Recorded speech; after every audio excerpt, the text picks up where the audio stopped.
Do you think private property should be abolished? Yes. And I can explain what that means. Sure. We don't think that private property can be like just a switch, turning it off, and then suddenly it doesn't exist anymore. That's not really what we're looking for. What the communists are looking for is this. We argue that if the working class had a revolution and the working class took power tomorrow, the first thing that we'd want to do is we'd want to go after the Fortune 500 companies, the biggest banks. Yeah, what would you do? Yeah, please. We would want those to be expropriated. We would want the wealth that they created to be expropriated, and through democratic decision-making, invested back into communities. Reparations could be given towards the descendants of enslaved people. Reparations could be given to the people of Iraq, Afghanistan, and other countries that have faced, Mexico, other countries that have faced U.S. imperialism.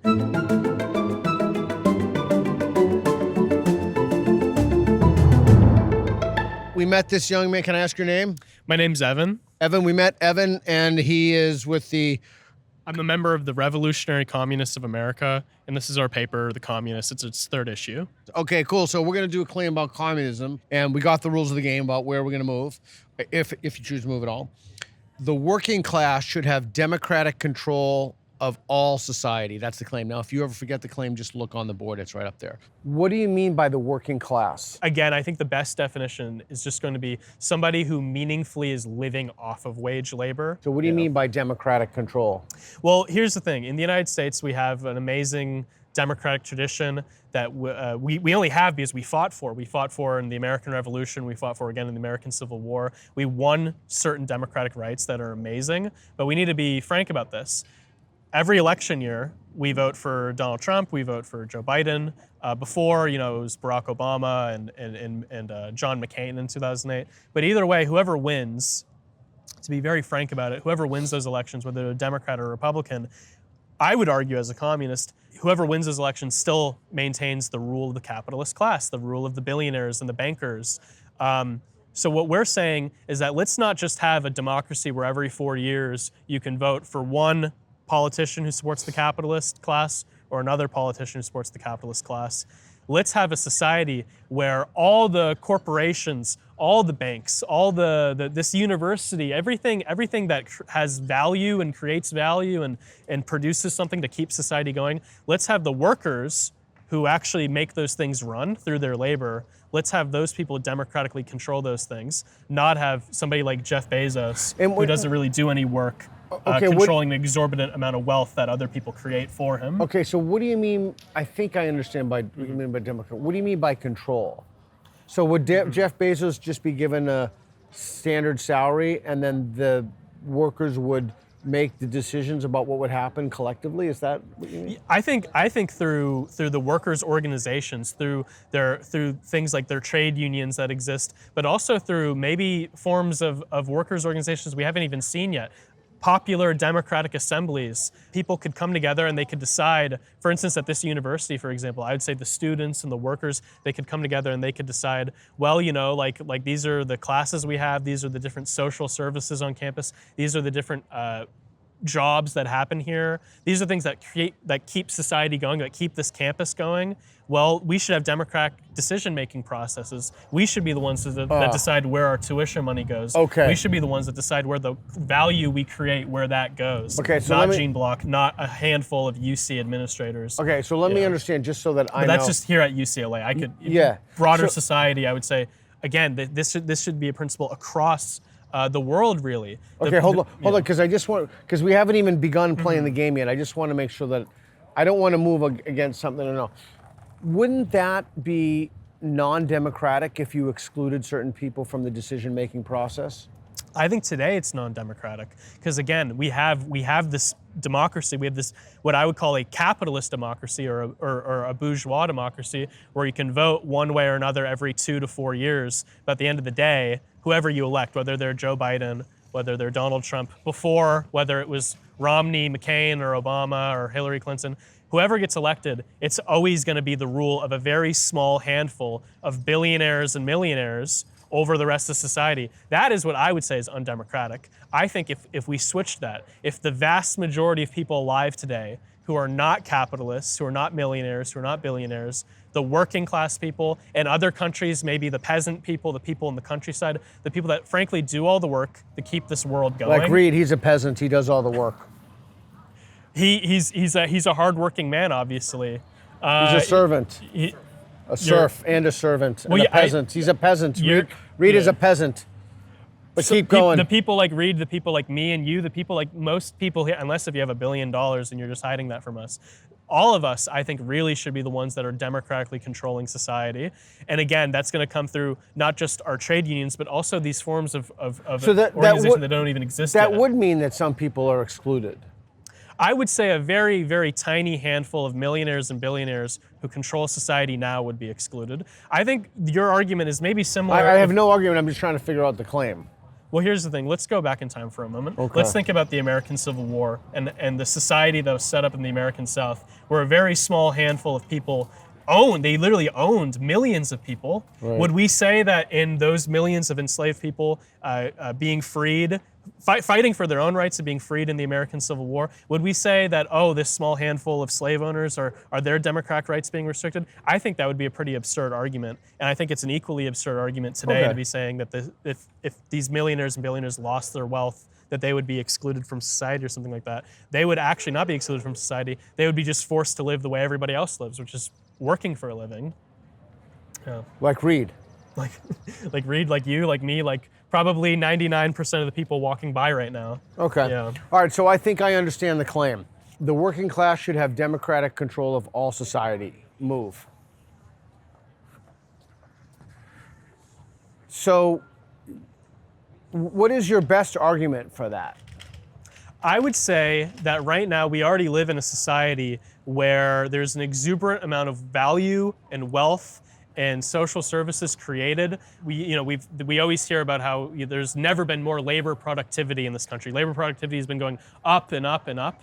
But let's be frank about it. The wages have not kept up with those things. Inflation has cut across people's ability to, the wage that they get paid. It might have been good a couple of years ago. Now it's not so good now. So we're already living in a society where the majority of people create all the wealth, but they're through their labor, but they don't really have meaningful control over that wealth. And I would argue due to things like inflation, the tiny bit of wealth they would be able to control through their wages is increasingly cut away. How do they create wealth? Through their labor, through our ability to work. Work creates wealth. There is no millions and billions of dollars going into the bank accounts of the capitalist class without people being able to create the commodities that were sold to create that wealth. So it's really our labor. It's our ability to work and create things, whatever it might be, whether it's a luxury item, whether it's a necessity, whether it's something that might not seem cool to you but might seem cool to me. It's just our ability to work and create things, whether it's a necessity or a luxury item. That's what creates wealth is labor. I think a strong argument that I have against it would be, I'm a big fan of democracy. I'm a big fan of one person, one vote, independent of race or class or privilege. And I wouldn't want to take that away from anybody, particularly those who have made gains as a result of hard work.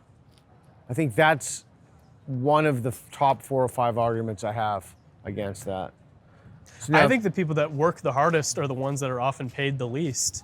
The workers going down in the coal mines, the farmhands in this country who grow all the food that we eat, they're the ones that are working the hardest. People like Jeff Bezos, people like Mark Zuckerberg, they frankly haven't worked a day in their lives, and yet they're paid tens of billions of dollars. But correct me if I'm wrong, I'm just saying, like, it must have been, I haven't seen them, I don't really know anything about Mark Zuckerberg, I've never met him, but Neither have I. He must have done a tremendous amount of work, taken risks to start it.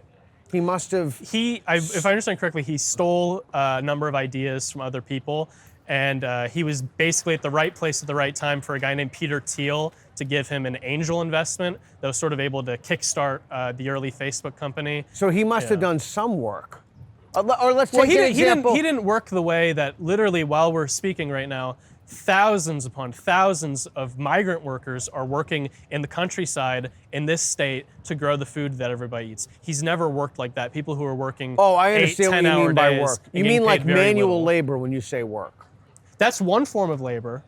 That's one form of labor, just manual labor. But there's also the people who are writing things, people who Like the TAs you said before. Yeah, I mentioned the TAs. Those people are also workers. The working class, it's the very broad majority of people alive today. I would say the people that subsist off of wage labor.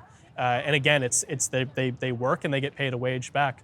And that could, and again, not just manual labor, although that's a very obvious example. There's many other different types of workers. And again, these people, even the people that aren't necessarily doing manual labor, the TAs, for example, they're working very hard. They work 8-10-hour days every day. They don't get paid very much. They might get paid better than the migrant workers, but they still don't get paid very much. And in fact, that's a big reason why there's been a pretty consistent series of strikes at the UCs in 2022, then again this year, because they're not paid very well.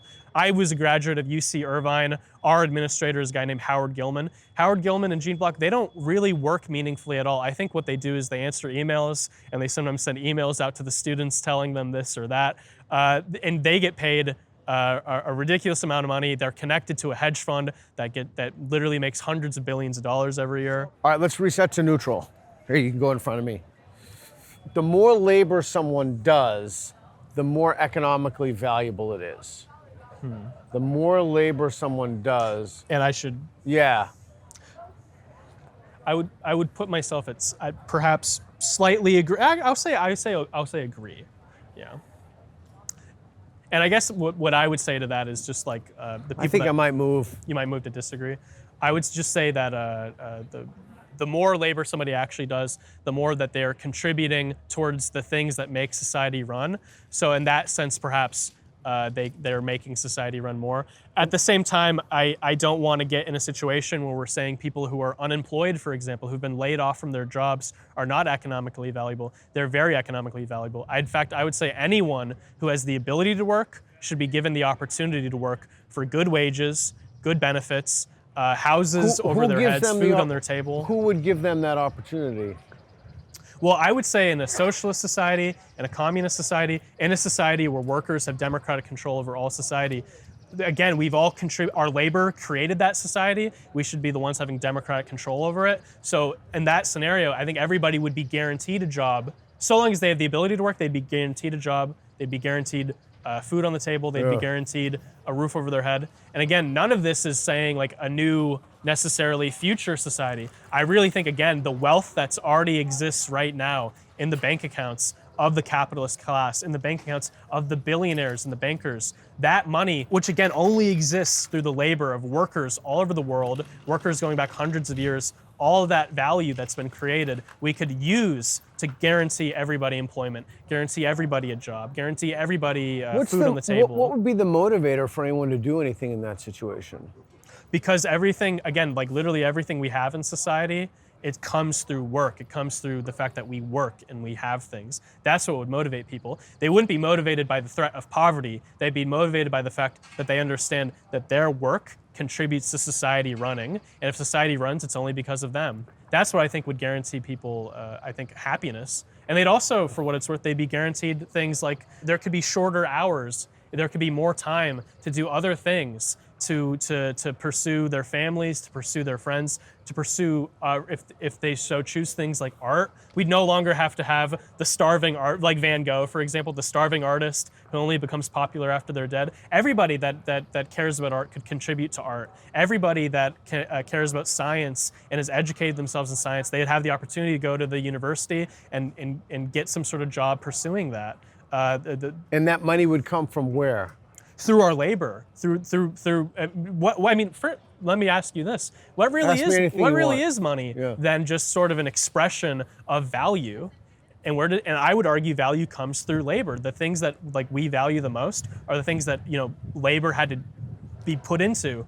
Things like, for example, what are the commodities that are important in our society? Things like oil, for example, because it makes things run. But the only way we have that oil is because a worker was able to take it out of the ground. A worker was able to refine it into gasoline. A worker was able to run the gas station that you put in your car. So who would decide, for example, where the oil field, where they would dig for the oil field? The workers having democratic controls over things. They would understand, what does society need? So society needs energy. They would also understand what threatens society. Climate change threatens society. So they could decide how much oil do we want to drill out of the ground and how much do we want to actually pursue a green energy economy. Okay, well, if we pursue a green energy economy, maybe the oil workers will lose a job. Okay, well then let's decide to give these people retraining, building solar panels, building wind turbines, building hydroelectric dams. Again, it comes to democratic control of the workers over society. They would be the ones deciding things through democratic debate, through democratic planning. How are disputes adjudicated in that system? I would think it would come down to the workers in their organizations and their assemblies voting on things, voting to elect people. And if they elect somebody who doesn't seem to be pursuing what they promised, they should have the right to recall that person. For example, right now, I think Joe Biden's approval ratings keep going further down and down and down, and people say, oh, we have to wait till November to vote him out. If we vote him out, we just get Donald Trump. That's capitalist democracy, quote unquote democracy. Under a workers' democracy, under a socialist society, it would be the workers who said that we elected this guy, he promised that he'd fight back against racism, he hasn't done that. He promised he'd listen to the Black Lives Matter movement, he hasn't done that. He only gave more money to the police. We don't have to wait till 4 years to get him out of office. We could right now, if there's enough of us, we could put forward a petition, get millions of signatures on it, and he could have an election tomorrow, and we could see whether we'd re-elect him or not. That's just obviously one position, but not just one big figure at the top of things, but everybody, the democratically elected officials and officers of any level of society, whether it's the city, the neighborhood, a state, a nation, or even something worldwide. We could have that rule across the board. Real democratic decision making, real democratic debate, not where you wait every 4 years and Fox News or MSNBC tells you which way to go. All the time, going out into society, seeing how things are run, having debates with people, having discussions with people. That's where things would be going. And if people are having those real debates and they say, well, we want to see a change in things, they could go to their local workers' council or their local workers' assembly that they all have democratic rights in, and they could say, we want to elect a new leadership. Or they could say, we want to defend the current leadership because we think they're doing a great job. That's what it would come down to. Again, all over the place, not just in the United States, but around the world. Local level, state level, international, whatever it may be. However many communities there are, people deciding these things. So the workers would then make the best decisions as opposed to that coming from on high? I think the workers would make the best decisions for themselves and society as a whole. I think right now you have a situation where the capitalist class makes what are the best decisions ultimately for them. That might mean giving, again, like I mentioned before, we fought for our democratic rights before. We fought for certain social rights. So part of that might mean they have to give concessions to people. They have to grant certain reforms that might make life better. But at the end of the day, they're really making the decisions that are going to be best for them as a capitalist class. And that's included the situation where we all understand, or I'd say most of us, statistically speaking, opinion polling shows the majority of Americans feel threatened by climate change, they care about climate change, they want action done on climate change. And you get the situation where Joe Biden says, oh, I'll do something about climate change, I apologize, I'll do something about climate change.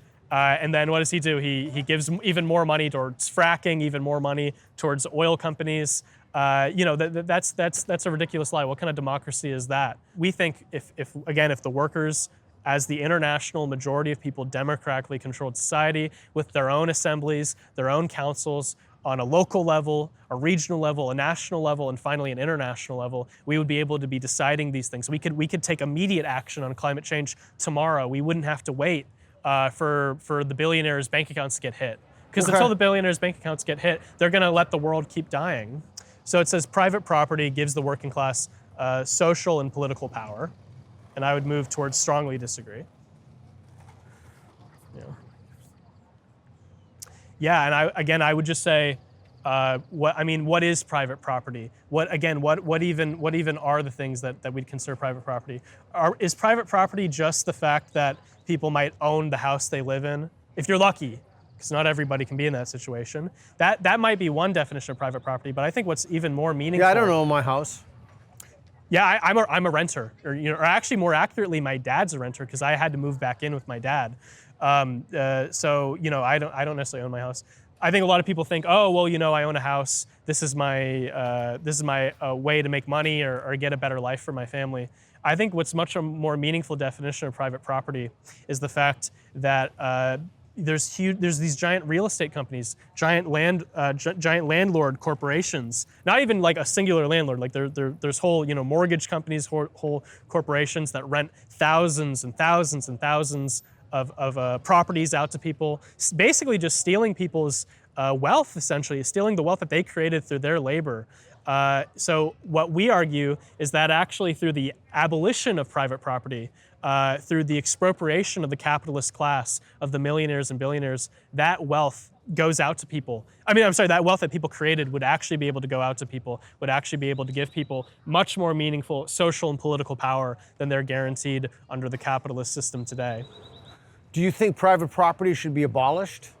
Yes. And I can explain what that means. Sure. Because we don't think that private property can be like just a switch, turning it off, and then suddenly it doesn't exist anymore. That's not really what we're looking for. What the communists are looking for is this. We argue that if the working class had a revolution and the working class took power tomorrow, the first thing that we'd want to do is we'd want to go after the Fortune 500 companies, the biggest banks. Yeah, what would you do? Yeah, please. We would want those to be expropriated. We would want the wealth that they created to be expropriated and through democratic decision-making, invested back into communities. Reparations could be given towards the descendants of enslaved people. Reparations could be given to the people of Iraq, Afghanistan, and other countries that have faced, Mexico, other countries that have faced U.S. imperialism. But also we could be giving it towards the poorest people in the society so that they could have hospitals, they could have jobs, they could have food on the table, they could have a roof over their heads. That's the first thing we would do. The small business owners who are a sizable portion of this country, the small business owners are not the people we would want to be going after and taking their wealth away from. We're not trying to go after mom and pop, even a mom and pop landlord or a mom and pop business, a family grocery store. Those are not the people we want to go after. We want to go after Amazon. We want to go after Facebook. We want to go after Walmart. We want to go after Tesla, Bank of America. Those are the big corporations. Those are the ones we'd want to go after. And when you say go after, you mean like, would you imprison the people at the top? No, not necessarily. What we mean by that is that the working class should be the ones that are owning these things. We would want to create a government of the workers, a workers' government that could nationalize those things. Actually, by the way, in the American Revolution, when our ancestors won their independence from England, one of the first things they did is they took all the property from Tory landowners. And what the Tories were, they were traitors. They were people in the colonies who had sided with the king, who had sided with the British. They were often some very wealthy people. The first thing that George Washington and his new revolutionary government did was they took the property of those people and they sold it for very small amounts to small farmers and towards the poorer people of society. That was the first thing that we did. So I would argue the concept of taking the property and the wealth of a ruling class is not even an un-American idea. It's happened in American history before. It happened in the American Revolution. The expropriation of the slave owners, the abolition of slavery, that was also an expropriation of private property. It was one of the most heroic things that this country ever did. It was one of the most heroic things in American history. And it was won through struggle. And that's actually, I think, all we're advocating for today is we're advocating for another turn of that, where the new ruling class can be expropriated, their property, give the property that, again, we would argue it only exists through the labor of the workers, could be given back to society. That's what we're fighting for. And these ideas, they're not without precedent in American history. That's a big thing that I would want to argue. And do you feel that you've had ample opportunity that I've let you speak, and do you feel... Thank you so much for letting me speak. Yeah. I really appreciate it. Yeah. And do you feel I asked you, because we had different opinions, did you feel I was harsh to you? No. Or mean to you? Or you seem like a very honest person. You seem like the type of person that just wants to know where I'm coming from. And even though I have an opinion that might be unpopular, you've given me the opportunity to speak here and share my mind, and I very much appreciate that. Thank you. Yeah. Thank you. Appreciate your time. Thank you. Thank you, guys. Thanks for watching. Be sure to subscribe and hit the notification bell. This falls under the umbrella of my nonprofit, National Progress Alliance. Your generous donations keep us going and help fuel content like this. We truly appreciate your support. Thanks again, and we'll see you in the next one.